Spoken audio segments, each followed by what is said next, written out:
Good morning, all. Sorry, good evening, all. So I'm feeling like I'm pulling the crowd very forcefully. Am I right? You came here forcefully or intentionally you came here? Can somebody confirm? Very good evening. Very good evening. Why? Because still people are not yet joined. So we'll wait for another 2 minutes. We'll start the session. So meanwhile, if you have any query, any of your groups, any of your contacts, please do forward the message to them. So we'll start in another 2-3 minutes just.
Fine.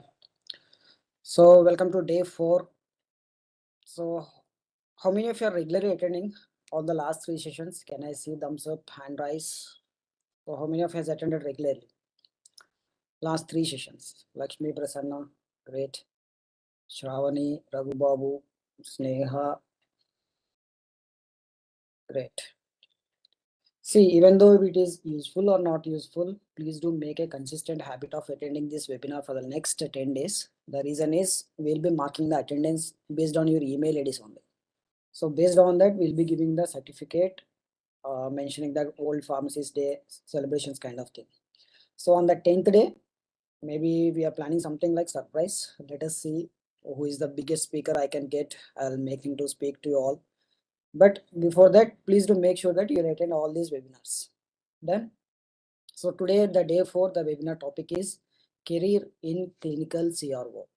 So we have one of the guest speaker, Mrs.Neerja Somayajee. So she has a vast experience in terms of this clinical CROs, auditing, quality management systems, all those things. As a B pharmacy graduate, as a fresh graduate, what is the path you can make yourself to reach into that company? So that is what the agenda for today. So please pay complete attention to the webinar. Ask as many questions as possible related to clinical CRO. But one thing I want to tell everyone is that this pharmacist day, World Pharmacist Day, strengthening healthcare systems, pharmacist strengthening healthcare system.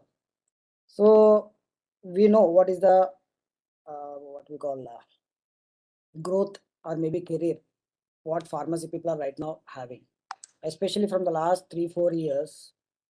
The career is like very down, very down in the sense maybe because of lack of communication skills from the students, or maybe degrading the academic standards from the college, So people are facing some tough times, especially pharmacy people.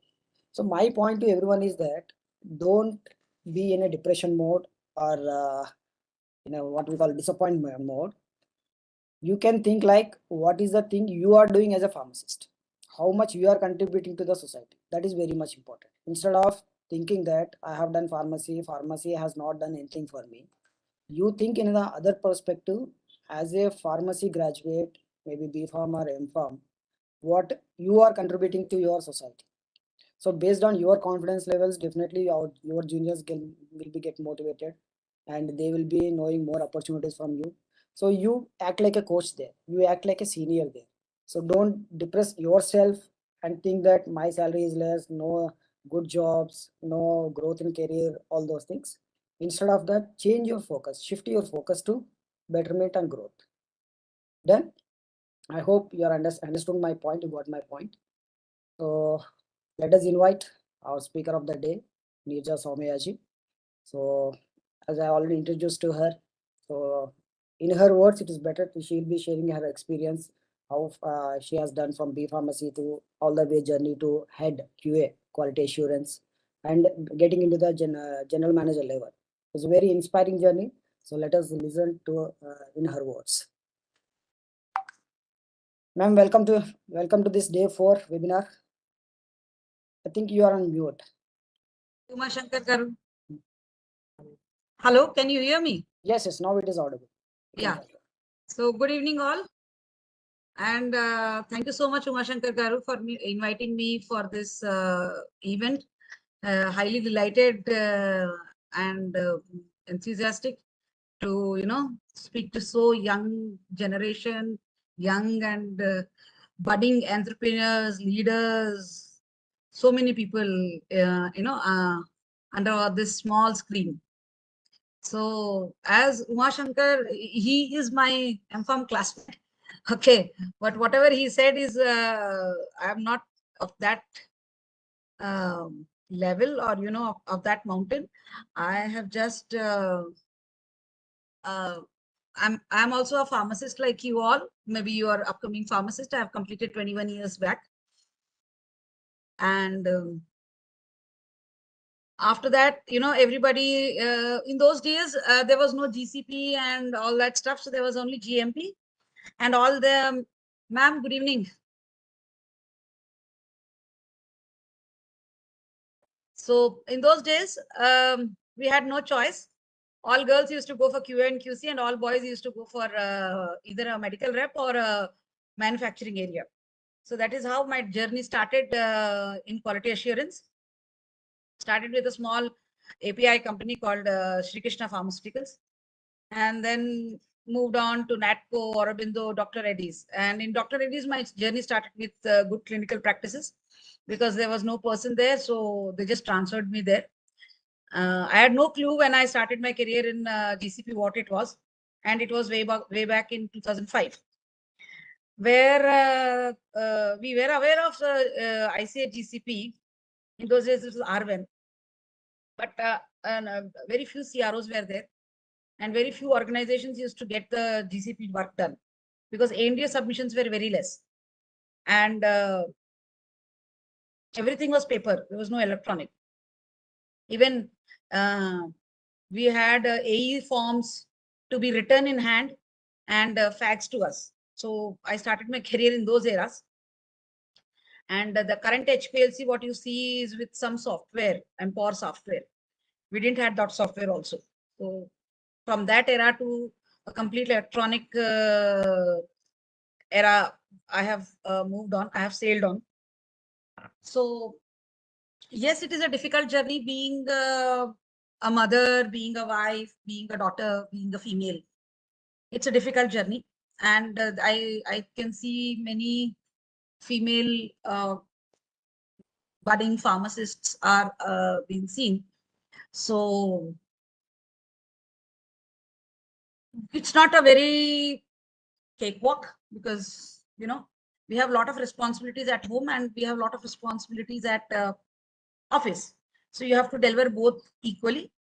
And thanks to my family, my children, my husband, because they have been never a burden on me. They manage themselves a lot, and because of them, probably I could have succeeded in my career. I won't say I'm a successful person. I have more miles to go before I sleep, but yes, by the grace of God, I am today as a departmental head, which is good. And you feel very proud when you are heading a department, and you have to overcome so many people. And at the same time, heading a department is also not an easy task. It is a lot of responsibility. You have to deliver. You have to meet the organization needs. But yes,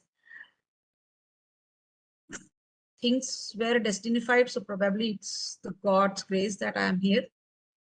But and I wish that, like, this is nothing like uh,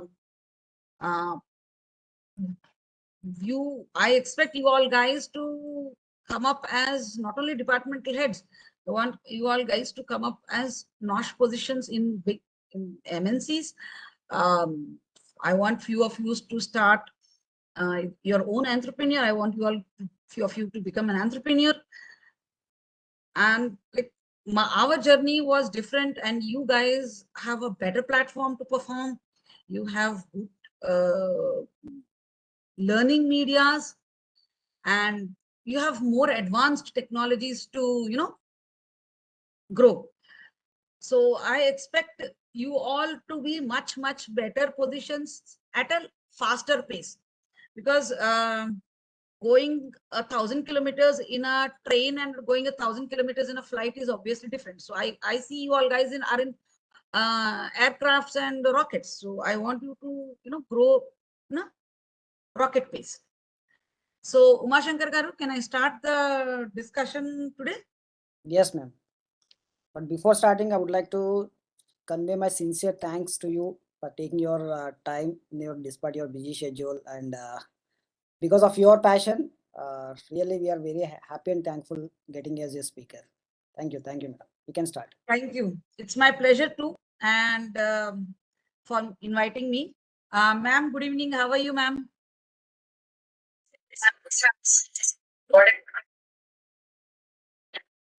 ఎలా ఉన్నారు?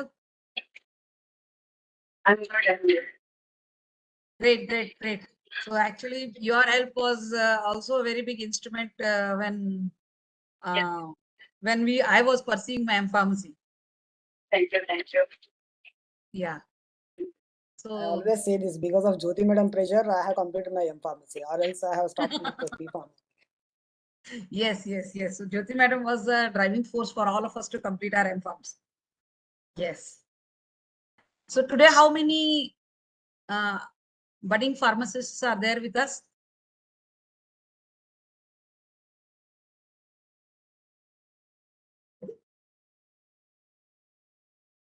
So how many people have joined today? Yeah, 91 are there. Wow, super. Okay, great.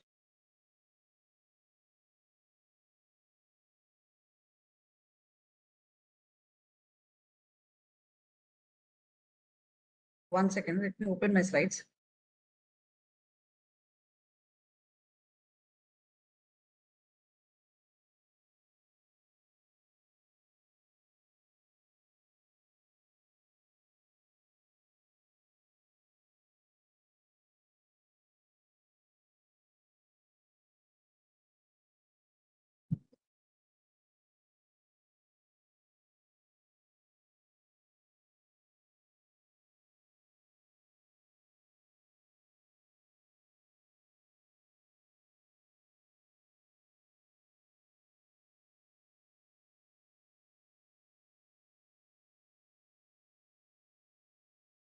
So can you all see my slides?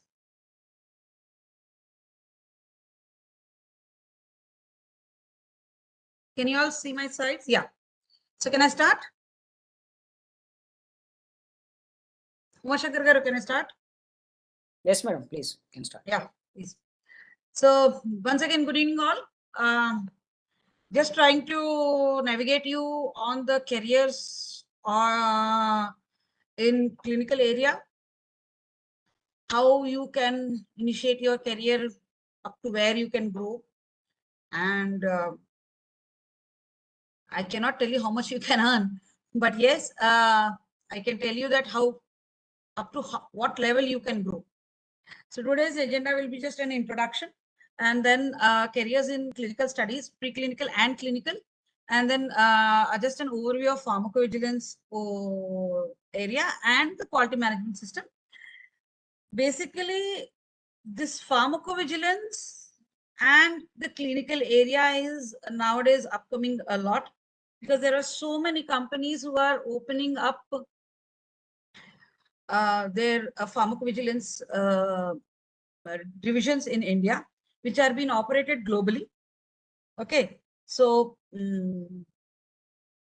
that is the reason that this many pharmacists are moving towards this area, and also towards clinical trials, because again there are many organizations of late.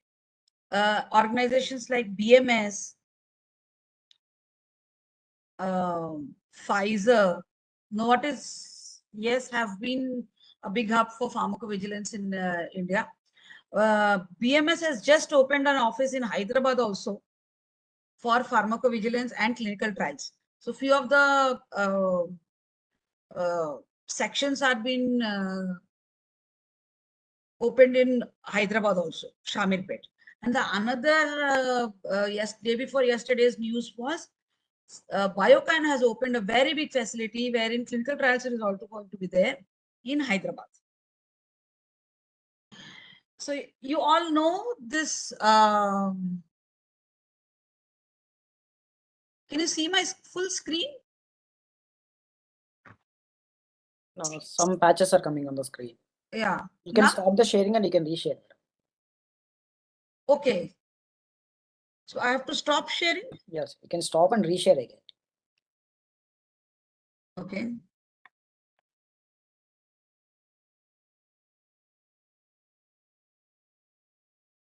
Means the visibility is very poor. And actually, there are some patches on the slide itself. Probably because of the color. No, not on the color. You first stop screening. Now it is okay. Now it is okay. Now because the WebEx slide was also available. That is why I have minimized it now. Okay. So we all know that a molecule has been developed, and after development from the bench, it is now been taken to the animal study. So that type of animal study is called preclinical testing and under research and development. So in preclinical study, you all must have studied in your animal preclinical or screening subjects, where your animal handling and all that stuff is there. So generally these studies, they range from 1 to 3 years. And then there are the average study period is 18 months. So what type of studies we do, I will take you to the next slide. And then few molecules after the synthesis where the results are promising, the stability results are promising, the analytical results are promising, the batches are passing, and the shelf life of the drug product has been established for more than 6 months, then probably the organization starts thinking that let's take it to, the next level, that is the preclinical level, where we test the drug on animals. The animals ranges from mice to rats to rabbits to dogs. Now in India, dogs clinical trials have been proposed to be banned, and up to monkeys. So these are the level of preclinical studies we do. And then once the preclinical results are promising, we go for an IND, investigational new drug. So that comes under your clinical research. Again, your clinical, you must be aware that the clinical research is segregated into 3 phases: phase 1, phase 2, phase 3. And the phase 1 is the mostly done on healthy human, and on a very, very limited population, wherein they are healthy human volunteers, and basically they are dose escalation studies. So if your scientists say that the maximum dose of the toxicity is say 500 mg, then probably you will start your study with 50 mg or 100 mg, and then multiples of that, and you do a dose escalation study, and you find out that how safe is your drug.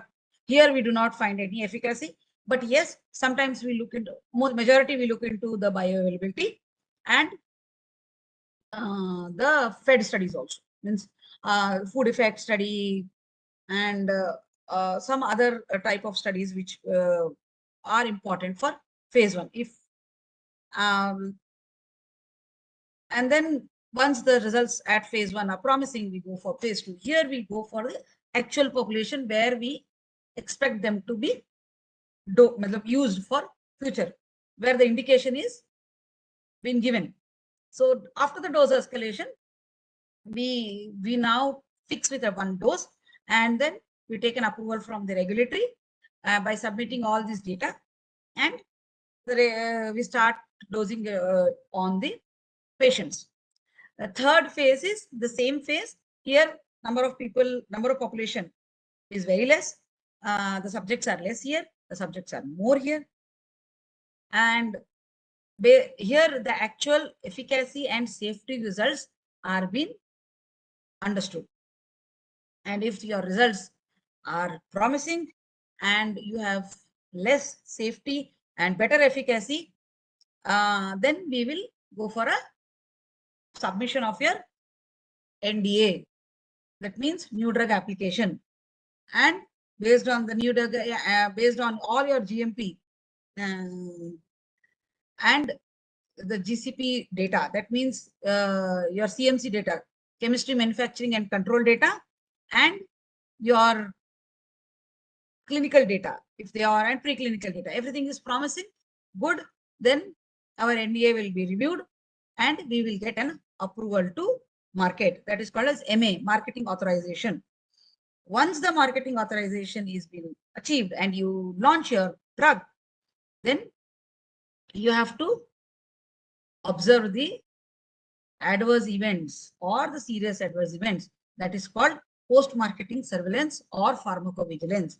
Hence, as per WHO guidelines and even our PVPI, Pharmacovigilance Program of India guidelines also, the pharmacovigilance is a very, very essential part of your marketing. If you are the marketing authorization holder, then you have to have this PV department. Either you have it or you outsource it. It's up to you, but you have to have it. And every drug adverse event and serious adverse events has to be recorded and submitted to the regulatory authority based on the requirement. For example, for Europe, we call it as PEDARs. For US, we call it as PSURs. Sorry, for US, we call it as PEDARs, and Europe, we call it as PSURs. All these things have to be submitted monthly once for all your marketing authorized molecules. Any doubts till now? Shall I go to the next slide? Umashankar garu? Yes, please, madam. Yeah. So now we have seen that from preclinical to the post-marketing surveillance, there were so many parts, right? So where you can start and what would be a better area for? So when you can go to a sponsor organization, when I say sponsor organization, that means it's a pharmaceutical company who has invented the molecule and is planning to do the trial, preclinical study or the clinical study, or is having a pharmacovigilance setup, and they need people like us who can, do these activities for them. Sometimes all sponsor companies cannot have this entire facility with them. What they do is they outsource this activity to units called clinical research organization. Clinical research organization, can it be a preclinical? That time it is called as a preclinical facility. And when it comes as clinical research organization, that is there, these people, they manage the study for the sponsor. However, GCP very clearly says that the entire molecule study is the main responsibility of sponsor. Just because they do not have the facility, it cannot be that that CRO or any other third party shall be held responsible for any gaps. So let's look into preclinical. So what are the studies which we perform for a IND? It means new molecule, NCE, ADME studies. ADME, I think everybody knows, absorption, distribution, metabolism, and excretion studies. So then generally they look into the bioavailability, absorption, distribution, metabolism, and excretion. Then API, active pharmaceutical ingredient. So any API which you feel that may have some toxic effects, because API is the main part where your impurity profiling happens. There can during the shelf life there can be some impurity profiles which can develop, which we can find out in vitro that yes, there are certain impurities, but it is, we do not know that what effect it may happen on the human beings. Hence, it is important to ensure the genotoxicity and other toxicity studies for your API. This is applicable for both NCE and generic compounds also. I hope you all understand what is a NCE and a generic compound. NCE is a new chemical entity which has not yet been marketed, and a generic compound is a mimicked version or a copied one version of a NC which is already been marketed. And if the patent gets expired or we can challenge the patent, then in that situation,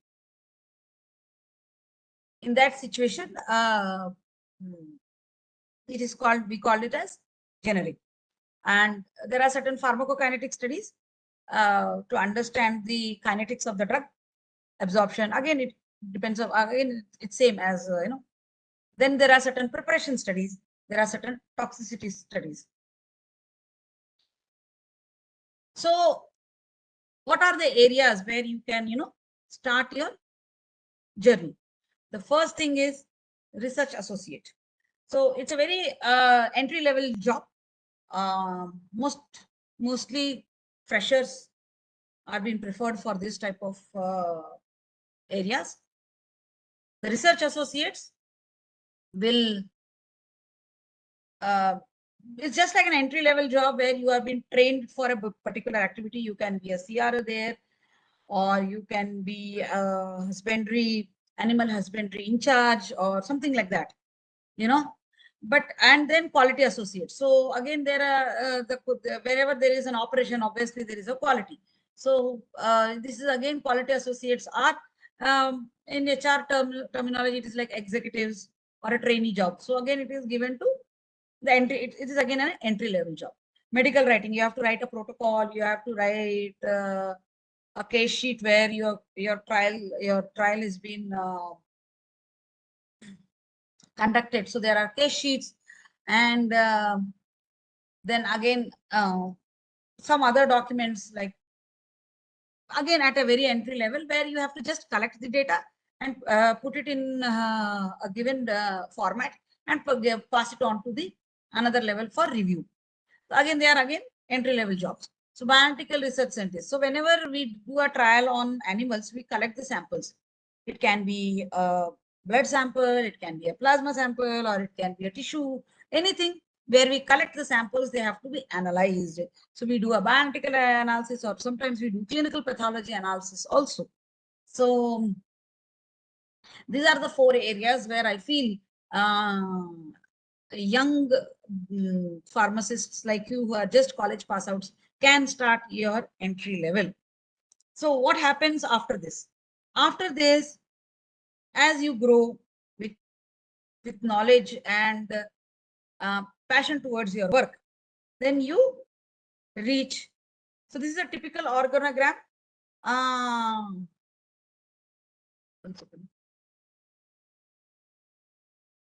Yeah, this is one typical organogram. These are the hierarchies, and people are placed under them.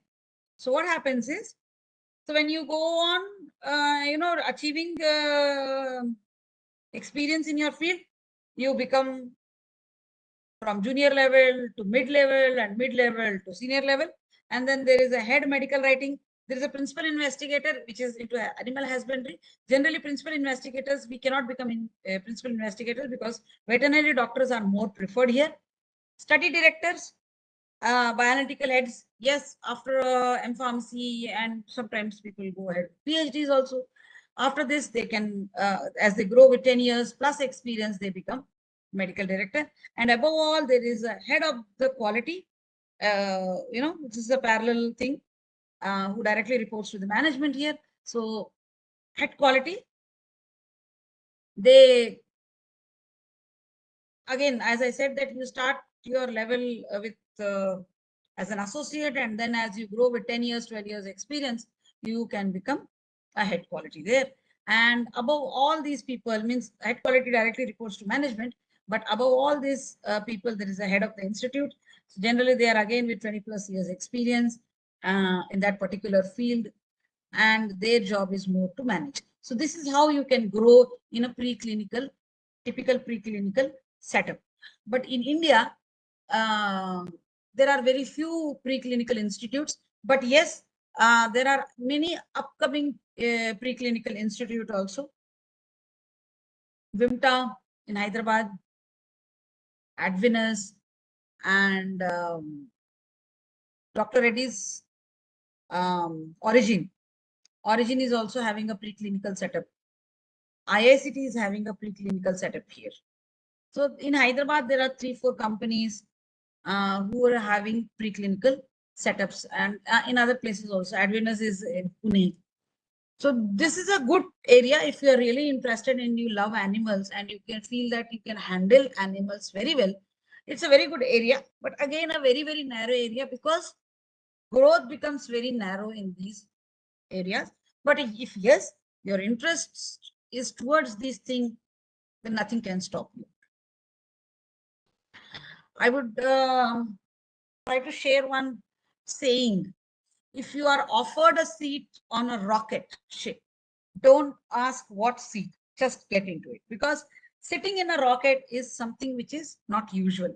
We can buy an air ticket, we can buy a train ticket, we can buy a bus ticket, but we cannot buy a rocket ticket, right? I hope you all guys agree with me, right? But if you are getting a seat, just get into it. So if your dream is to get into a rocket and somehow you manage to get a seat, my suggestion would be get into it. Now coming to a clinical research organization. A clinical research organization, this is a typical structure of a clinical research organization.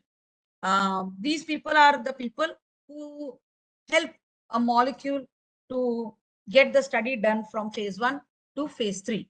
Okay, and what is phase 1, phase 2, phase 3, I've already discussed. So one department is called as clinical operations. Okay, so this clinical operations again headed by somebody. And let us look into the entry level jobs. So you can start your life as a CTA, clinical trial associate, or a clinical research associate, or they are in-house.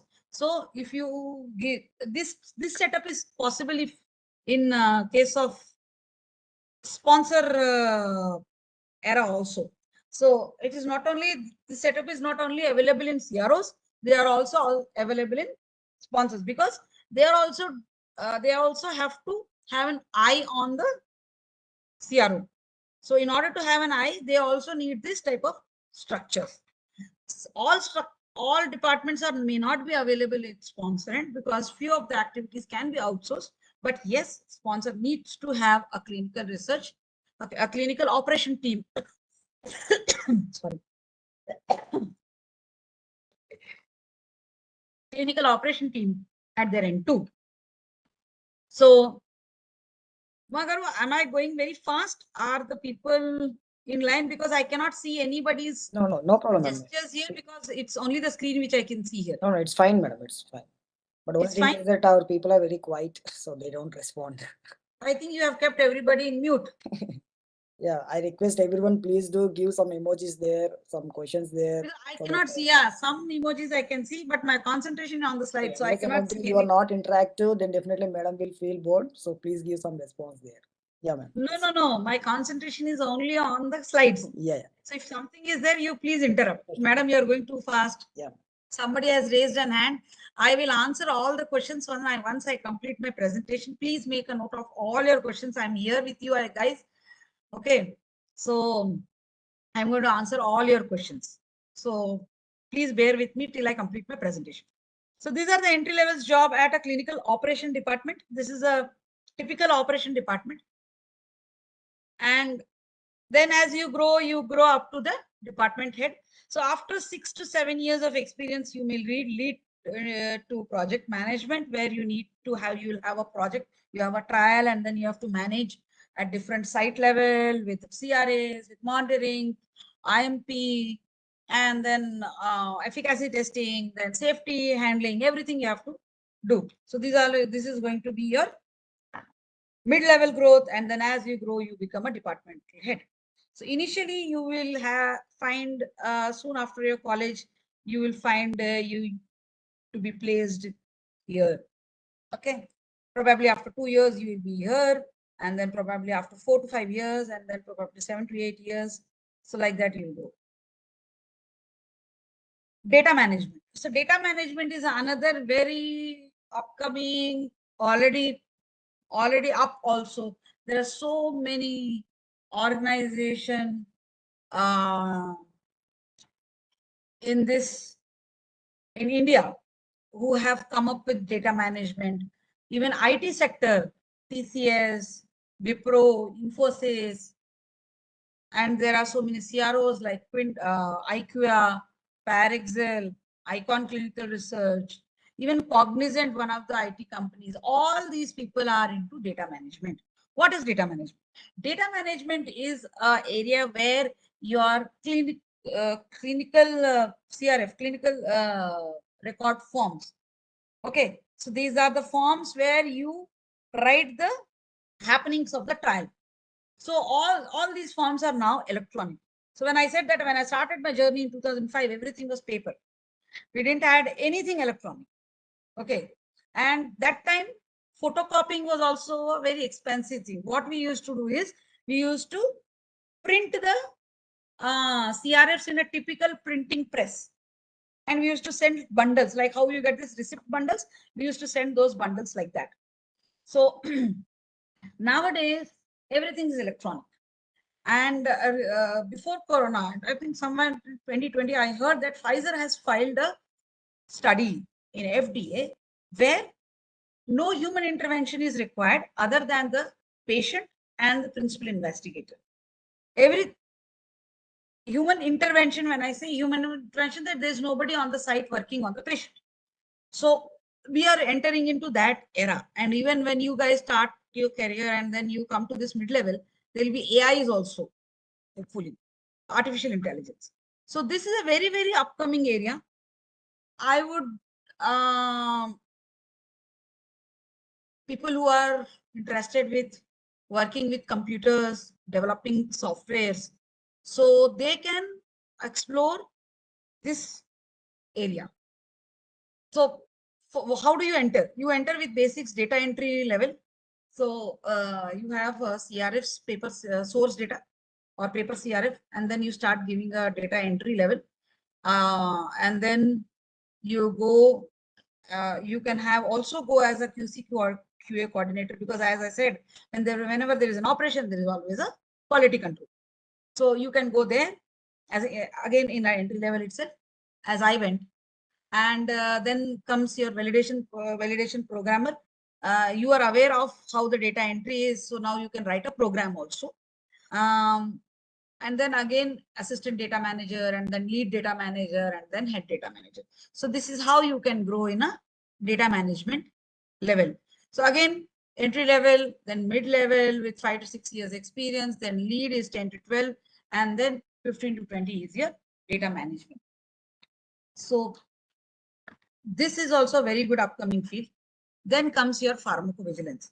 As I said, that every organization have to have those who are having marketing authority for even a single molecule, they need to have a pharmacovigilance department.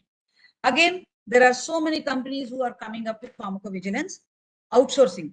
So there are IT industries, Cognizant, Wipro, TCS.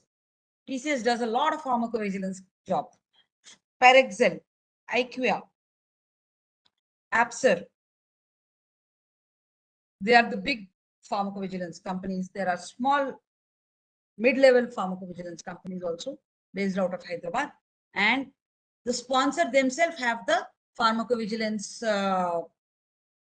setup as what we have in Shilpa Medicare. We have a pharmacovigilance setup also. And there you can start again with your data entry. So whenever some cases comes through literature or through spontaneous, whenever there are cases, you have to enter it into a particular software.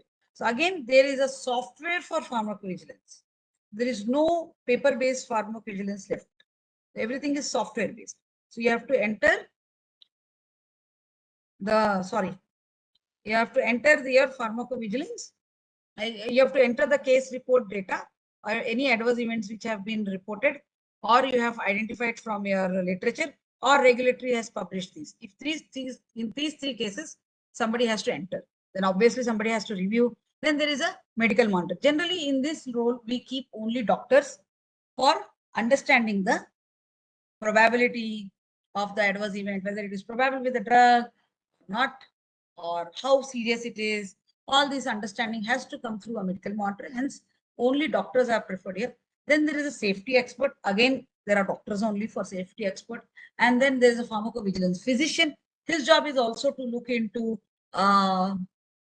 the safety, understanding the adverse events, how much serious it is, if there is a serious adverse event, if there is a death, then how to report, what to report, to what level the reporting has to go on. And then, of course, if it is something very serious, too many deaths are happening, then the product has to be withdrawn. So such big decisions has to be made by the pharmacovigilance physician and head pharmacovigilance, and of course the organization management. So this entry level to the impact to continue the molecule in the market is the path for in pharmacovigilance.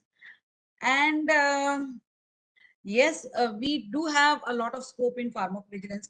In fact, there is a huge requirement also of pharmacovigilance, quality assurance, pharmacovigilance entry level, and you get good paybacks also for pharmacovigilance, and there's a very good desk job. So people who believe that for them the best part would be a desk job and more with adverse events, and then understanding the adverse events, and they are very good in pharmacology, their passion is towards pharmacology, then I would say that you can go to pharmacovigilance and also to clinical trial, CT operations. Medical writing is nothing but writing of literatures, like writing of protocol, writing of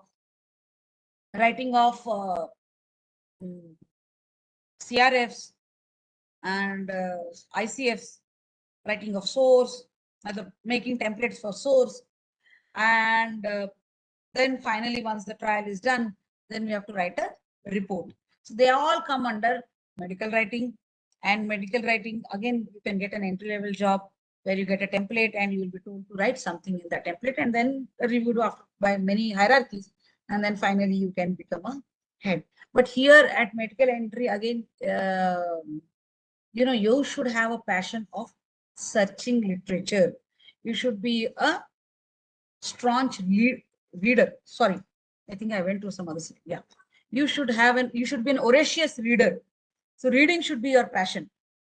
You should read, and then find out so many things, and then finally put it in the protocol. Because if this section goes wrong, at least in one area, then the entire trial may get upset and you may not achieve your endpoint, and hence the molecule cannot be launched on time. So this is a very, very, very critical area, because in English we say plan well, if you plan well, then your half things are achieved. Hence, this is a very critical area. And if you are interested in studying, reading, and analyzing things, then I think this is a very good area where you can expose. Biostatistics. I have made it dark black because for us, for pharmacists, biostatistics may not be a very good approach, because regulatory expects the biostatistician to be a MSc statistics person. Though many people are pursuing SAS programming, 6 months course, 1 year course, but my suggestion would be their growth will not be that much, because people, I have seen BTech people learning SAS and coming into this area. I've seen pharmacists with EsPharma and PhD coming into this area. But finally, it's a statistician has to be a MSc statistics or PhD statistics to pursue this role. So my suggestion would not be to go for it, but if you still love statistics and you want to explore your area, then obviously the person who is who has a thought to pursue that road, then nothing can stop. कहते हैं ना, कायनात भी नहीं रोक सकती अगर मैं इस रास्ते पे चलना चाहूं. तो if you guys want to pursue in this road, then nothing can stop you. But again, you have to face a lot of hurdles. I have seen people with masters in pharmacy, the excellent knowledge in pharmacokinetics. At a junior level also, I have seen people with excellent knowledge of pharmacokinetics. So if you love pharmacokinetics, then you can pursue this route. Business development, again a sales job, developing business for CROs. This is only in a CRO. So this is not in a sponsored. So if you want to pursue your, if you are a strong salesperson, you have that sales instinct within you that yes, you can convince people, get business, then you can obviously join. But again, you need to have a very good speaking power. You have to be an extrovert. You need to have maintain contacts. You should be very patient to get business. Keep on contacting the people. You know, there will be 100 rejections and only 1 approval. So, you know, it will be that type of yeah, and then maintaining the client also is very important. So if you have that sales instinct within you, then yes, you can pursue your career in this. Quality assurance, this is my role. I started my career as a very basic level, that is training, and then I moved to executive, to senior executive, and then today I am heading the quality assurance. But still I have not stopped doing audits. So though I'm sitting here, but I love doing this job. Because if you are there with these people, then only you try to understand the problems. So this is also a very good area to explore. In clinical trials, a clinical trial auditor has a lot of traveling job. Even a CRA or a CTA, CTA doesn't have a traveling, but CRA has a lot of traveling job. A CRA does monitoring and quality auditor does auditing to the sites for the given study. So a lot of traveling job, and if traveling is your passion, then yes, and you know, traveling and policing is your passion, then I would suggest go for quality assurance, because I love policing. I like finding faults. So if that is your passion, then please pursue this career. Then comes your regulatory affairs. Regulatory affairs in a CRO or in a clinical trial setup is a very typical setup where you need to file the dossier for INDs and NC, file dossier for NC molecules for approval of the investigational new drug. So if I want to do a phase 1 trial, I have to give a set of documents to the regulatory, get approval. Then I have to do a phase 2 trial, again publish set of prepare the dossier with set of documents, submit it to the regulatory, get an approval. So it again varies from country to country. India, there are people who submit the dossiers for CDSU approvals, CTNOCs, and then again for NCE molecules, if I am marketing it in US, then I have to submit it to FDA, and if I want to market it in Europe, then I have to submit it to the EMA. So again, same from entry level, as you grow and you become the head regulatory for IND submissions.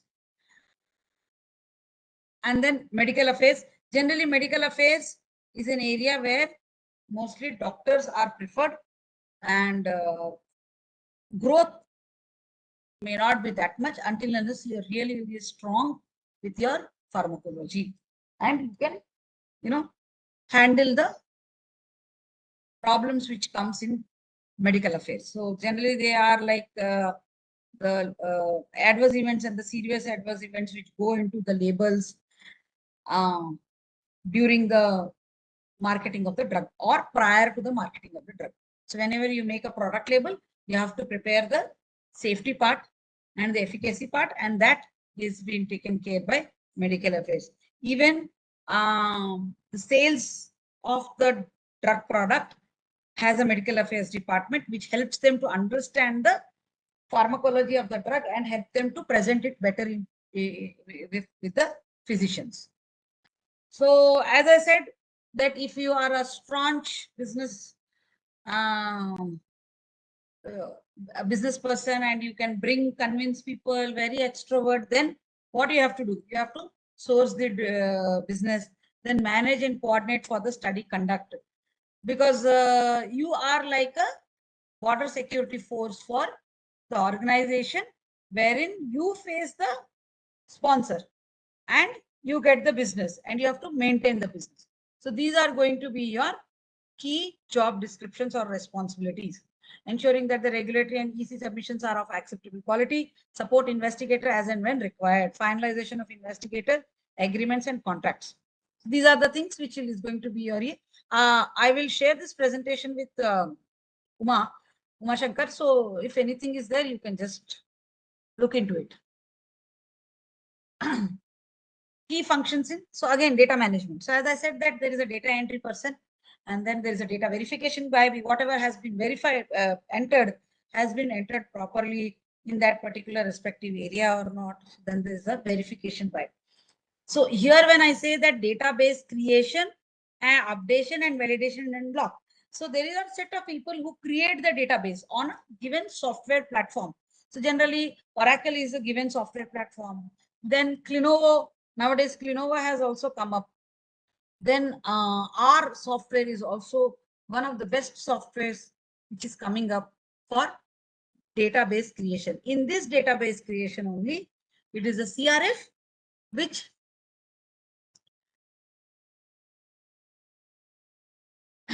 sorry, database creation is the electronic CRF which has to be created on the software.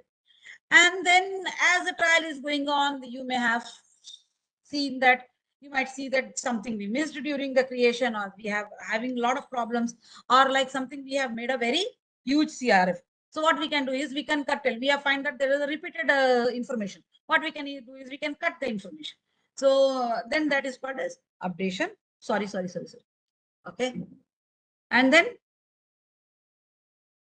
1 second. My laptop. Let me put it on charge.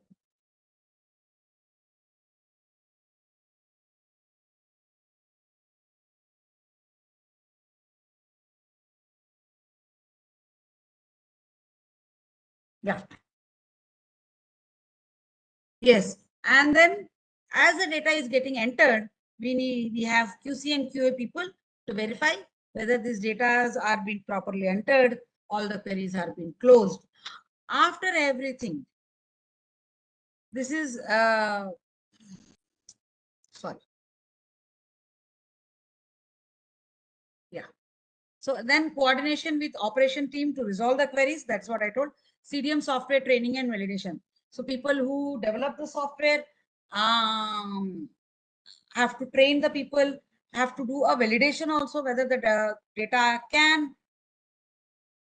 Ma'am, what is the difference between ethics committee and yeah? So as I said that please keep all your questions ready. I will answer it after the presentation because I'll get lost. So coordination with operation team to resolve the queries, and then the persons who have developed this software have to train the people who are going to operate the software, and finally have to validate. So what is validation? Validation is the evidence of reproducibility. It is a promise of reproducibility that the training has been, that the software has been developed, and for whatever purpose the software has been developed, it can be reproduced. Again, this is the area which I belong to, and the most important job of the quality management system is, or the quality assurance department is, for the implementation of the quality management systems. So what we do, we basically we facilitate the audits, we do the audits, we ensure the staff is within the country has completed and current training. So our job is to look into the training records, whether they have been trained, they have been delegated properly, whether they are trained properly or not. So any suppliers or vendors who are supplying and who are lined up with our trial are being qualified or not, ensure that the GCP compliance is there. Everything is running as per the GCP requirement and protocol requirement. And of course, the document management system.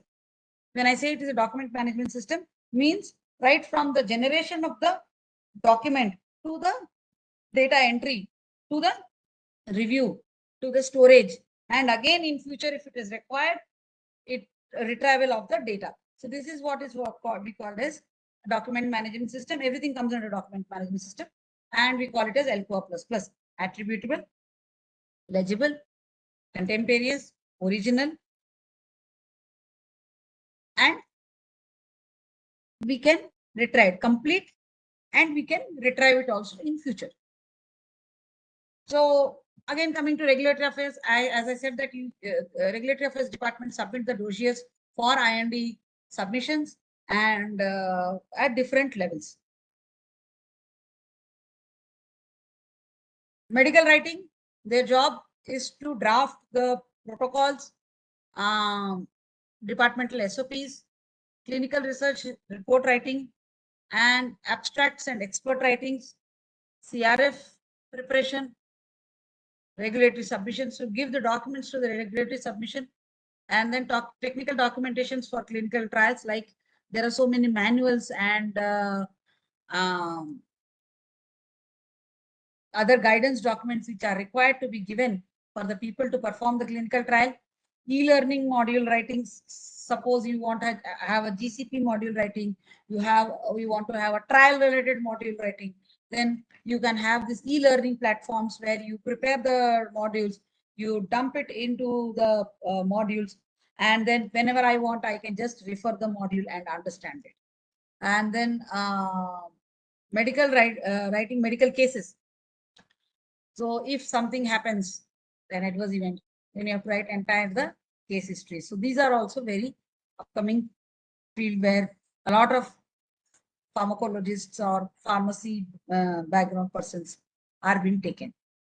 And then whenever there is a SAE, obviously you have to write the entire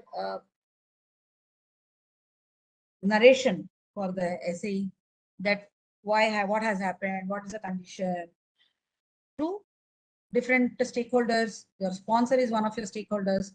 Your regulatory is another stakeholder, important stakeholder. Your ethics committee is under another stakeholders. And then closely associated with the medical regulatory department for preparing the narratives for submissions. So coming to pharmacovigilance. Pharmacovigilance is the science and activities relating to the detection, assessment, and understanding and prevention of adverse events or any other medicine vacancy related problems. So vaccine related problems.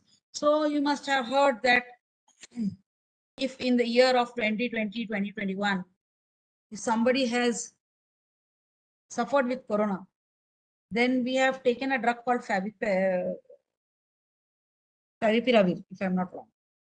Then I have, when I gave it to my family member, I have seen one form which says that please fill this and submit it to us electronically or by post.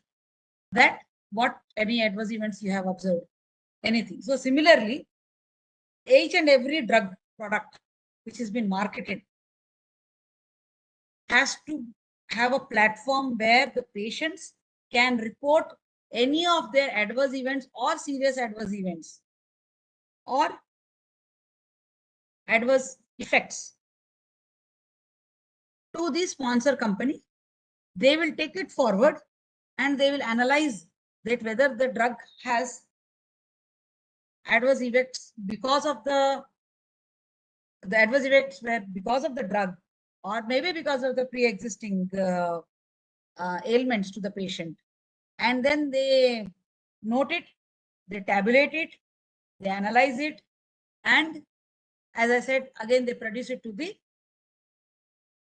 pharmacovigilance physicians. And then if there are too many adverse events for a given drug, then probably the drug has to be withdrawn from the market. Now you can ask me, madam, if I don't tabulate it properly, if I don't give the data, then what happens? The regulatory needs the data on a periodic base, maybe monthly or maybe 3 months or maybe 6 months.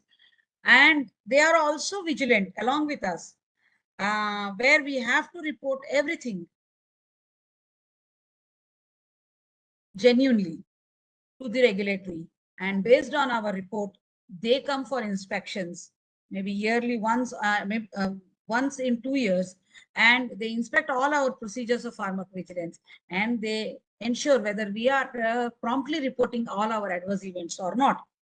And if we are not promptly reporting our adverse events, or we are not analyzing our adverse events properly, then we will be given a notice from the regulatory and we have to withdraw our drug product. And we can also be penalized for what adverse events which has happened because of a drug to the patients, to the authority. So what are the different sections in a pharmacovigilance department? Is a safety writing and aggregate reporting. So this is again an entry level job.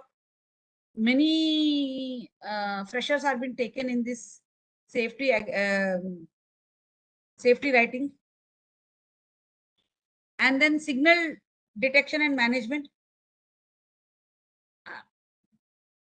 Again, this person can do this job also, or in big companies, it can be a different department, because if they have too many molecules, so probably they can bifurcate it like this. So what is signal detection is any adverse event which has happened and it is signaling that something wrong is there with the patient because of the drug. And then that is called as signal detection. And how do you manage it? How do you enter the data? How do you analyze it? Then the risk management plan.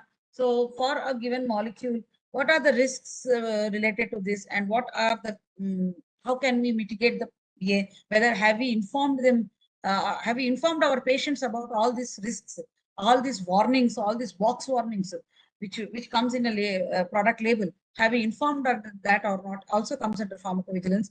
Here entry level is not possible because it really needs some expertise. So probably after 3 to 4 years, and that to spending in a quality assurance department, risk and management plan is possible. So GXP audits. So in pharmacovigilance also there is a quality assurance department who observes whether all these activities are being performed properly or not. Have the data has been entered on time. There is a timeline for every entry. There's a timeline for every review. There is again a timeline for every reporting to regulatory. So everything is timeline bound. And there is some policeman sitting here and looking at all these people, assigning a qualified person, that is QPPV. QPPV is a person who approves all our adverse event reportings. And this is generally again in Europe. It has to be a European person. In US, it can be an Indian, but again, they have to have a, generally QPPV word is mostly used for European submissions, where we need to have a European person having a very good experience on adverse events, and he is the person who is going to approve all your PEDARs. Comprehensive clinical PV. So whatever activities are happening, a comprehensive role can be, a small section can be made within this department, who will understand whether all these happening or not. All these things are happening or not. So signal detecting can happen only through direct adverse event reporting from the patient to this sponsor through any platform media. Whereas safety writing and aggregate reporting will happen through regulatory, literature search, and directives. So this is the typical PV workflow. Data collection, that is a individual case reporting form. Data entry in a particular software. We do not have any paper software left out. It is everything is electronic only. Case processing, again they will process it, somebody will look into it, and then review panel is there. So as I said, that there is a doctor or there is a physician who will review all these things and then find out what is this, and then there is a signal detection. So if this adverse event is really signaling bad, then we have to detect it and we have to report it. And then, as I said, that PSUR or PEDARs are aggregate reportings. We have to collate all the reports which we have collected for that particular molecule and prepare a report called PSUR or a PEDAR and submit it to the regulatory authorities. In India, it is CDSCO. In fact, in India, it is pharmacovigilance program. It is a separate section in Ghaziabad. There we have to, but it is only for Indian submissions. If you are marketing authority holder in Europe, then you have to submit it to EMA. Each country you have to submit wherever you are marketing. If you are a marketing authorization holder in FDA, US FDA, then you have to submit it to US FDA. So generally, submission authority is done by your regulatory teammates, and then there will be some action. As I said, that there are too much of AEs, some uncontrollable things are happening, then obviously as a sponsor you have to focus and you have to take a decision whether to continue the molecule or discontinue the molecule. So these are the pharmacovigilance functions. They collect, follow, transmit all the adverse events, okay, not only through patients but also through regulatory agencies. Process cases in accordance with global and pharmacovigilance, answer queries and requests from global pharmacovigilance. So there can be a global pharmacovigilance or there can be a local pharmacovigilance. We have the entire global pharmacovigilance sitting with us, and I had the quality assurance for this pharmacovigilance also. So answer queries and requests from pharmacovigilance, answer ADRs, submit the reportable ADRs, local and foreign, to the regulatory. As I said, we have to, collect the data, analyze the data, prepare the report, submit it to the regulatory. So this ends to my presentation. What I want to convey to you all, to this young budding leaders, entrepreneurs, and contributors, think big. Don't think I cannot go beyond Hyderabad. I cannot go beyond my native place. I have to be here. I am a male, I am a female, I have a family. Yes, everything is there. Everybody has a family. An astronaut who goes to the moon or to Mars also have a family on Earth. So it is only his thought process which has made him to move up to moon or Mars. At least, and one more example, I would say, a soldier who is fighting for us on the borders also have a family at home, but it is their passion which has driven them to go up to the border, fight for the nation, and sometimes give their life also. So think big. Don't think, your thinking should not be pulled back by something which is very obvious, your family, your needs, everything. But above all is your passion. Focus on your goal. Whatever departments I have presented, or my co-speakers who all are presenting different departments and the growth pattern in that departments. Focus on what you want. Focus on what you admire. You must have come to pharmacy probably by choice, not by chance. So if you have come to pharmacy, then you must have thought something in your mind in your childhood days. I want to pursue my career as a pharmacist dispensing the drug, or as a clinical trial person doing clinical trials on patients who may get an answer with my effort, who may get a 2 to 3 years of life with my effort. Make short-term goals for your long-term dreams. When I was of your age and somebody asked me, what do you want to become? I said, I want to become an entrepreneur. I don't know whether I'll become an entrepreneur or not, but at least I want to see myself to the NOSH position of a big organization. And for me, you know,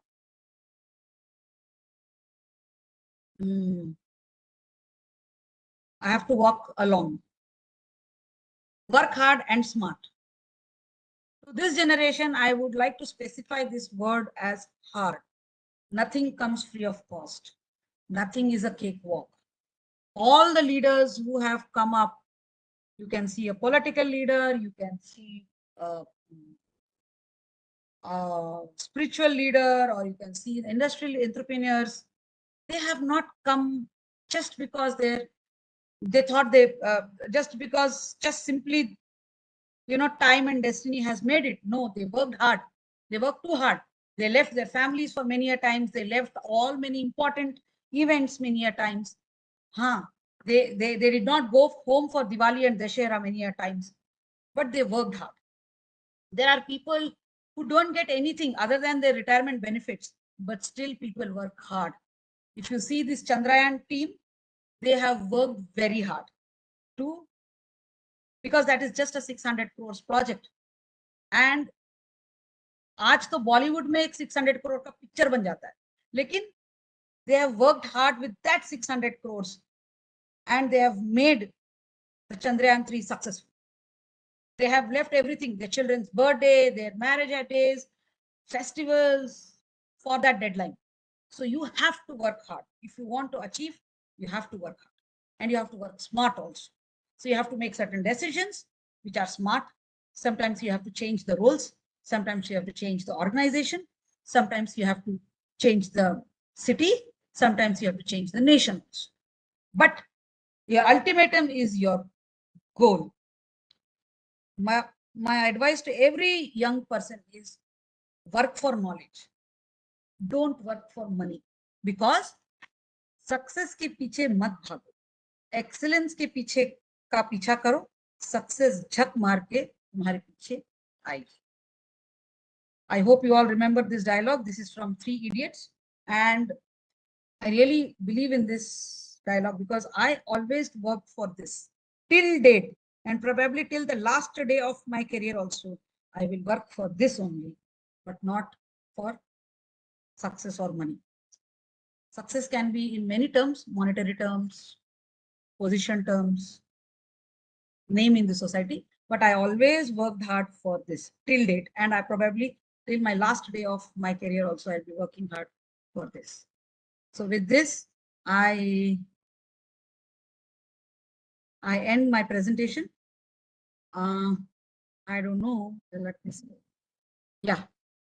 Thank you very much, madam. Well, it's a long session, insightful and inspiring. Yeah, I'm so sorry. Thank you very much.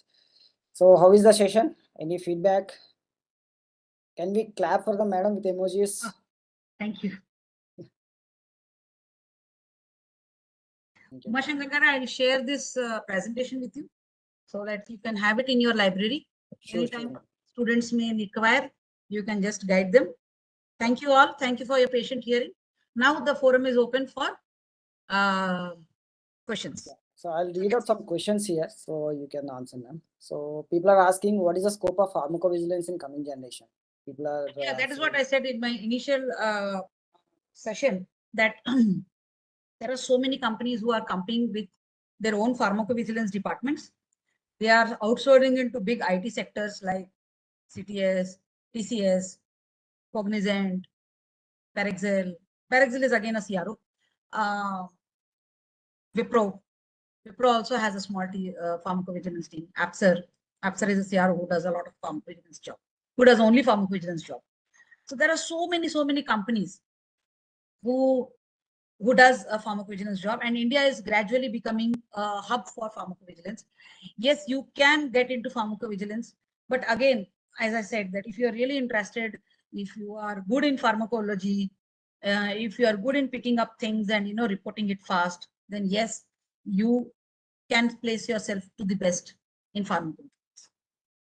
Yeah. But some people are worried about this artificial intelligence, automation, all those things. So will it have any impact in the pharmacovigilance? See, as far as my calculation is concerned, how much artificial intelligence will work, what they will do, they'll prepare one platform. Now, suppose I'm a patient. I want a platform to put all my adverse event. What I'll do, they may give me a voice recorder. An artificial intelligence will give me a voice recorder that I don't have to type anything. I will just tell the entire story, and that artificial intelligence will make one adverse event reporting form. After that, analyzing it, maybe artificial intelligence can do. But again, the most important thing is, I think artificial intelligence can take us up to the reporting of the adverse event. But regulatory will believe human brain only to analyze and report, and decision making will always be again humans only. Yes, exactly. Maybe your data entry job cannot be there after 5 years or 10 years when artificial intelligence pops in. But again, today's audience after 5 years will become mid-level, right? So for you guys, I don't think artificial intelligence is going to be. Yes, it's true. One of my friend is also working as a project manager. We shared the same thing. It is related to healthcare. So if some mistake has happened, then we can't blame the robotics or maybe artificial intelligence. So somebody has to monitor from the human background also. Yeah, and all these artificial intelligence again has to be 21 CFR compliant, Annex 11 compliant. The regulator has to give a big compliance stamp on these people and accept the data. Till that time happens, nothing is going to worry us.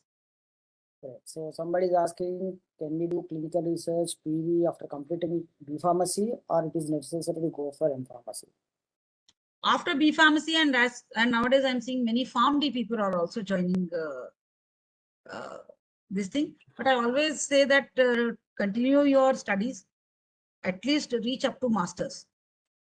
Yeah. If you can I have this pain point also. I have completed my B.Pharmacy in 2008. Then I have done my M.Pharmacy in 2014, 15, or 13. So I know the pain because of that gap.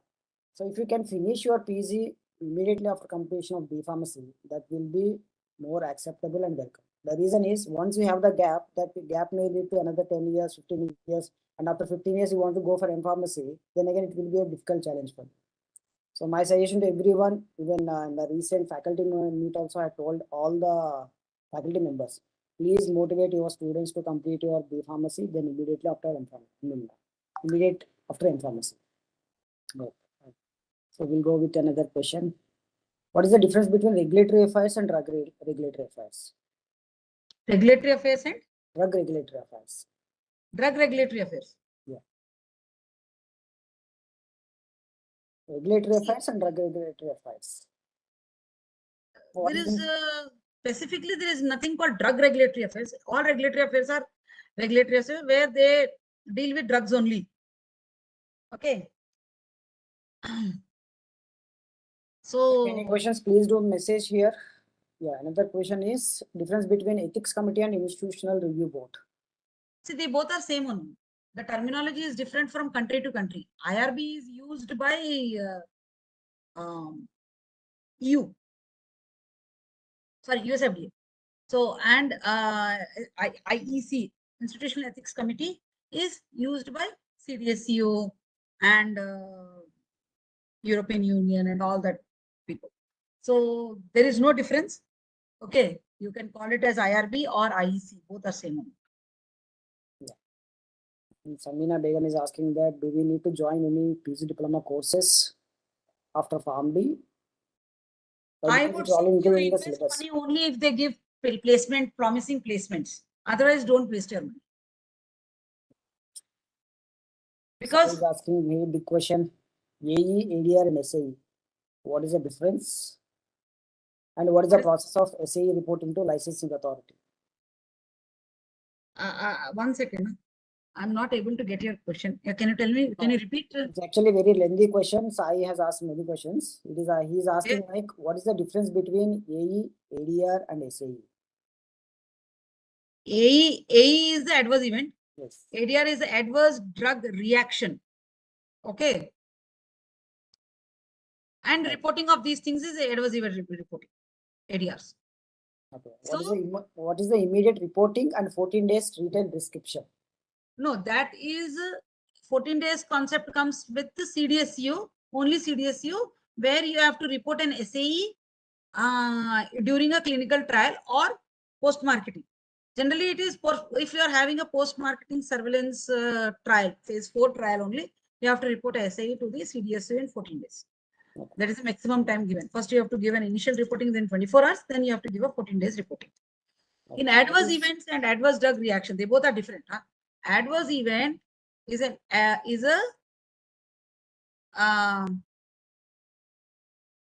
what do you say? How will I say? Whenever you take a drug, then suppose you had fever. Okay, so that is an adverse event. An event has happened, which is not good, which is something bad. Fever is bad, right? So the fever can be because of some viral infection or some bacterial infection. Now you have taken a drug and you have found rashes on your body. So that can be a reaction. The drug has reacted towards your body. That is known as adverse drug reaction. And they both are different. And they both have to be dealt. All your ADRs are very critical. Huh? A person taking a tablet and reporting I had fever, at least we can imagine it can be due to some infection. Because no fevers can happen because of a drug. But a rash can happen because of a drug. Oh. So he's asking, what is Sugam portal? Sugam portal, as the whole world is now going electronic, our DCGI has also gone electronic since 2019. And there is a portal. Sugam means Asan. Sugam, the word meaning is Sugam, is easy. And that is a portal where you can apply for a NOC, BNOC or a CTNOC. You can apply for MAH, Marketing Authorization Holder Application, M&M license. And you can apply for Ethics Committee Approval Board. And when you are performing anything you want to relate to inform to the DCGI or CDSC office, then you can apply through that portal. So there are different sections in that portal, which helps you to, connect with the regulatory. Previously, the connection used to be physical. The person has to go to the office, stand in line from one counter to the other counter to the other counter. But now, since 2019, everything is digital. And from sitting in your office, you can connect to the regulatory and he has to answer. If he doesn't answer, then that thing will go to the other person automatically within a stipulated time. Yeah. So Farooq is asking that he is having working experience in medical devices department. So if he does any certification course on PV, will that experience be counted? A certification course is not an experience. It is just a certificate about that you are better than somebody having no knowledge. A certification course is some knowledge and compared to no knowledge. So obviously, if you have a certification course and they are looking for fresher people, then your preference will be more. But it is not that ultimately you have to perform in your interview and how best you can convince your interviewers, your employer. Yeah. So Pawan Kumar is asking, data management, PV, medical writing, QA, QC, which department has more scope nowadays? Even Ritika question is also same thing. SAS programming has any scope? So all have very good scope. Okay. Data management is also having scope. Most important thing is, again, if you refer my last slide, what is your passion? Exactly. You like writing softwares, You wanted to become a software engineer, unfortunately you could not become, and you love software. If you're given a chance, you can do something. I have seen people with M-Pharmacy, and they are writing, they are handling this software so well. Okay, better than core technical people. They are just with M-Pharmacy. Okay, so it is ultimately what is your passion. So if you love pharmacology, go to pharmacovigilance or clinical trials. If you love software related activities, go to data management. Like I love auditing. I still do a lot of audits. And probably I'll be doing audits till, I don't know till when. I'll be doing that. I love audit. If you call me in operations also, I may not be happy. So it is my passion. Auditing is my passion. Though I'm in leadership role, still I like auditing. So it's ultimately your passion. Great. Sanas is asking the same question. M-Pharm is required or not after B-Pharm? So it's better to have M-Pharm. And remember, passion and money making, they both are different. And Divya is asking, I'm working in medical devices writing. What is the scope in another domain where this experience counts? Medical device writing. What is she in actually? Is she writing a protocol, medical writing, or what is she doing actually? Sir, CRS. She's writing CRFs. CRS, yes. CRS, CER. What is it, CER? Full form of CER? Clinical evaluation reports. So she is into clinical evaluation reports. Okay. Medical devices, yeah. Of medical device. See, anything, I have seen a lot of opportunities also popping up for medical devices, and future is also good for medical devices in India. But again, they are very narrow. Medical device is like GE. GE is a company where a lot of medical device work is happening. Medical device has a narrow scope. Medical products have a larger scope. There are more tablets than a device, right? So if there are 99 tablets, then there is only one medical device. Many of us might have not used a medical device, but yes, many of us have used tablets. So obviously, the scope is very limited. The chance of growth is again shortened. It's up to you if you like medical devices. Yes, but medical device trials are very challenging. The efficacy tests which they do and the results which come up are very, very challenging. And given a chance, I will also work for a medical device trial if given a chance. But they both are not different. But for you people, you have just started your career, so my suggestion would be to go for drug products. Yeah. But if your passion is asking, while auditing, what are the major things you will consider? While auditing, what are the major things you will consider? Okay, when you're auditing, the first thing is your compliance towards the requirements, your protocol requirements, your other document requirements. And requirements to what level? Requirements to safety. First is safety. We have to see whether the investigator has not compromised towards the safety. And the safety starts right from your enrollment to the completion of the trial. The patient who comes to our trial has to be safely sent out of the trial. So that is the most important part of GCP, and the auditor should also focus on the safety. Second thing is, obviously, we are not doing trial for the benefit of the society. It is obviously for the larger society also, not only the smaller society. So it has to reach to the whole world. So efficacy is again very important to prove your drug to be efficient. So the second part is efficacy. So whether the drug has been properly managed, the trial has been managed properly as per the protocol, as per the guidelines, as per your manuals, any another.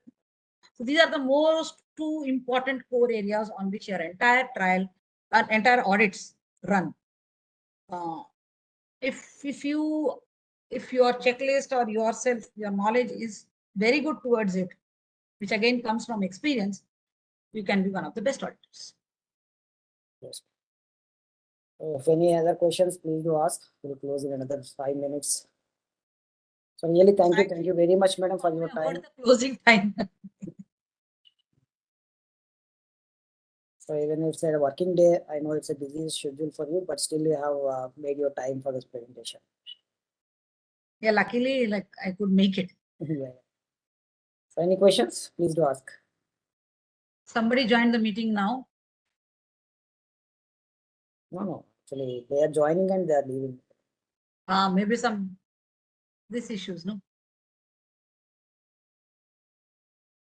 So finally, we could reach how many people? Almost 150 it will be there. Oh, that's good. That's really great. Thank you so much. Right, because people will join and they'll go back, they'll come back again. So Sai is asking difference between pilot studies and pivotal studies. Yes. Pilot studies are just to get confidence about the molecule, because studies, when we do clinical trials, they are very expensive. So what we do is we take a very smaller population. So the minimum population starts with 12 and then they keep on adding. That is the minimum population allowed as per the regulatory.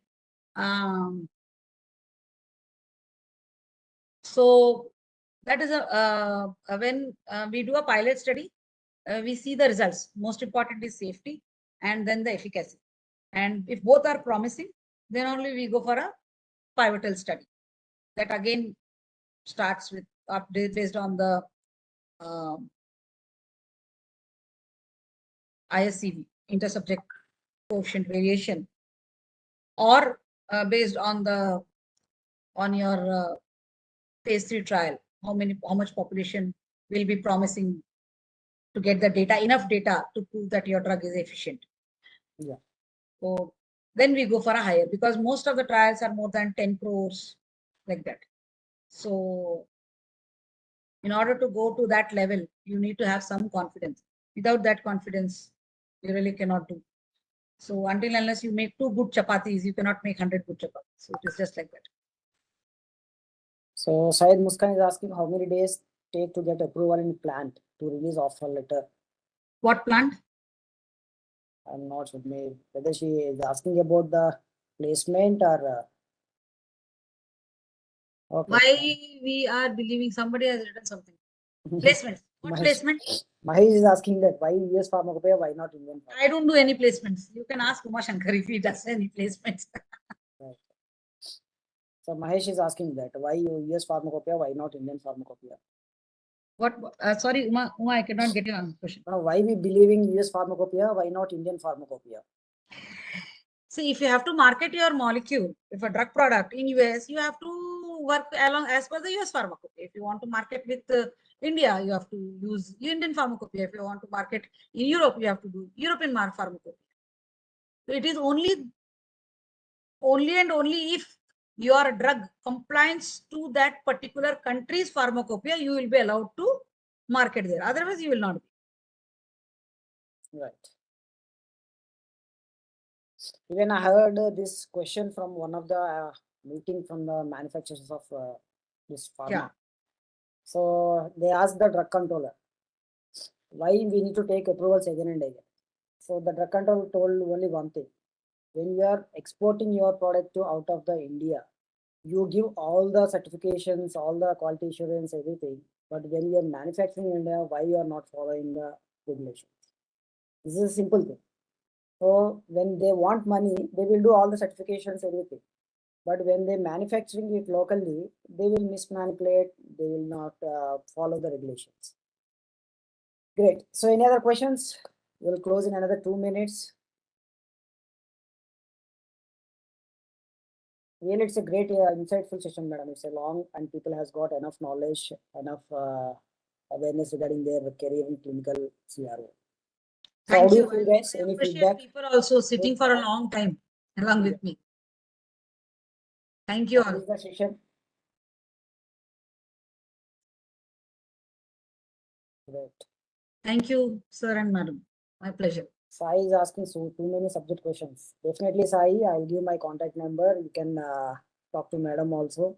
So we'll give all the subject related queries, answers we'll give. Yeah, as I said, that certifications are just use the certifications for knowledge. Of course, if certification institutes help you for placements, nothing as good as that.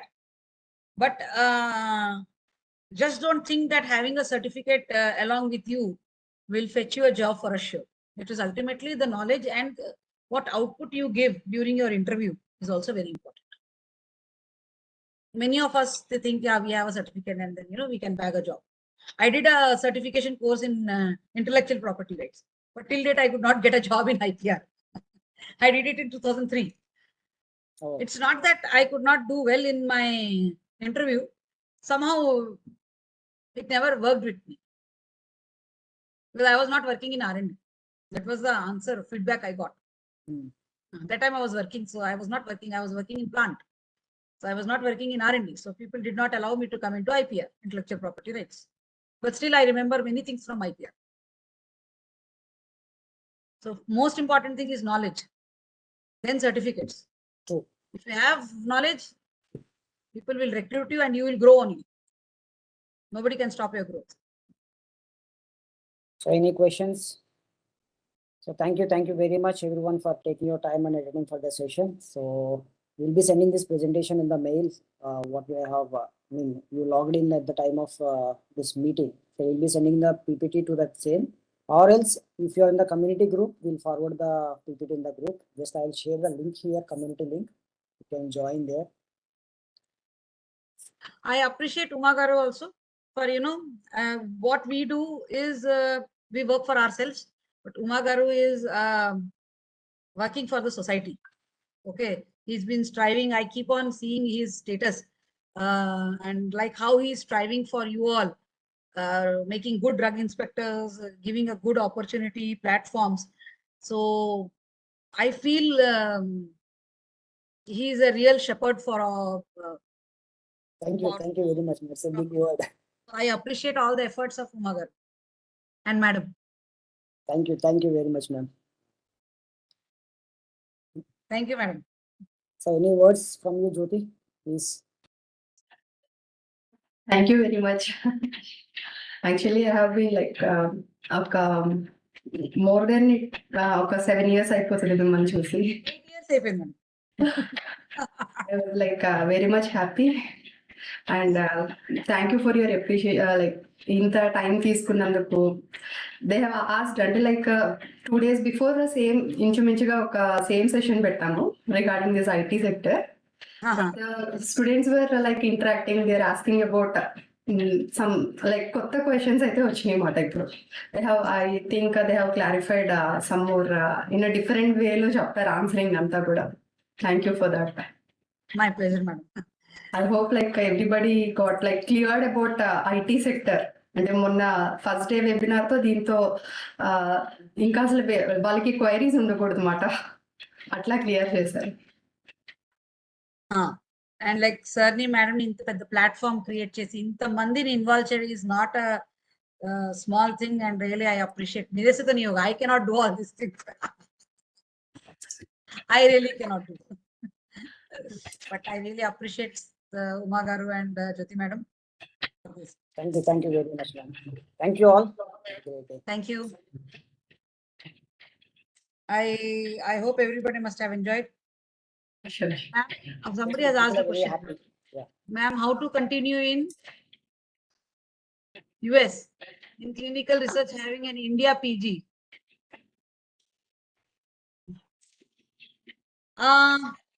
How to continue in US? If you want to go to US, you need to have a work visa, and of course, above all, you need to have knowledge. So, Indian degrees doesn't matter because Uma Garu, do they have a different PG requirement? How MBBS and financial sectors need. So do we have a specific requirement for degrees? Yes, definitely. That is there. Actually, we have I this have topic seen only also. people going for MS there. Yes, actually, we are Doing planning MS for 1 year and then getting into some job.